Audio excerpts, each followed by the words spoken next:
Hello everyone, welcome back to Let's Make a Game. This is episode 13 of Snackrificial Chamber, and today I added track locking. Locking a track prevents the user from deleting or rotating the given track during gameplay. It stops the user from wiping out the entire puzzle and replacing it with a simplified level. I went ahead and created 3 models for the locking mechanism. The core, which will always appear when a track is locked, and the edge and out locks, which exist for each cardinal direction and show up based on the input and output directions of the specific track.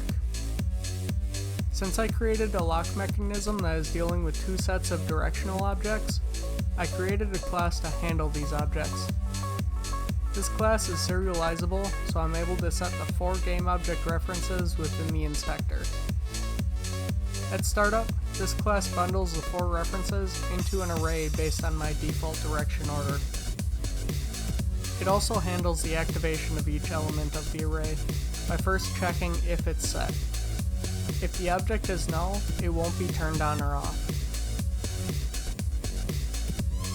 I had previously used the same structure to handle conveyor inputs and splitter signals, so I went ahead and switched those over to use this new class as well.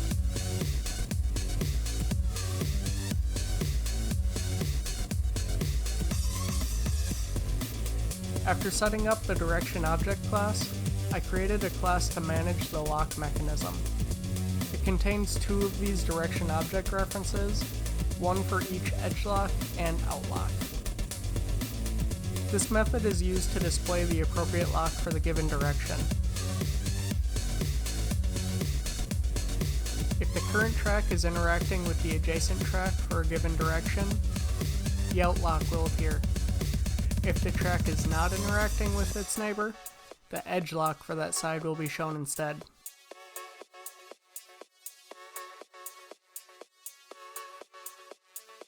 I then went and made a few modifications to the track placement script. If the player is in the level editor, newly placed tracks are locked by default. In normal gameplay, the rotate and delete buttons will not be shown for locked tracks. These locked tracks can still be rotated or deleted within the editor, but not in gameplay.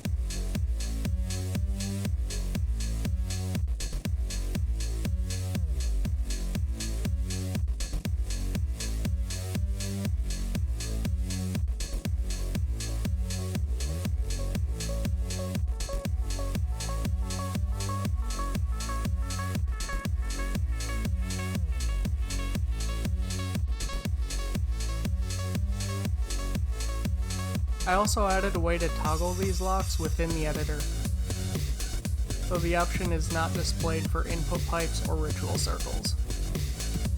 These 2 track pieces should never be changing within gameplay, so the editor doesn't even have the option to unlock them.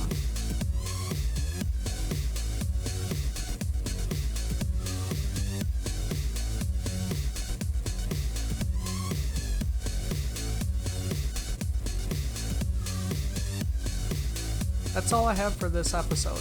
I created a locking mechanism as a visual cue to the status of a track.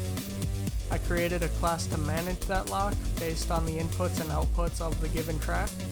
I removed the ability to modify a lock track within gameplay.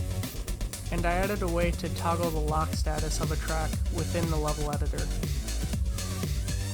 If you liked this video, you can subscribe to my channel on the left, or if you want to see more, you can click the links on the right.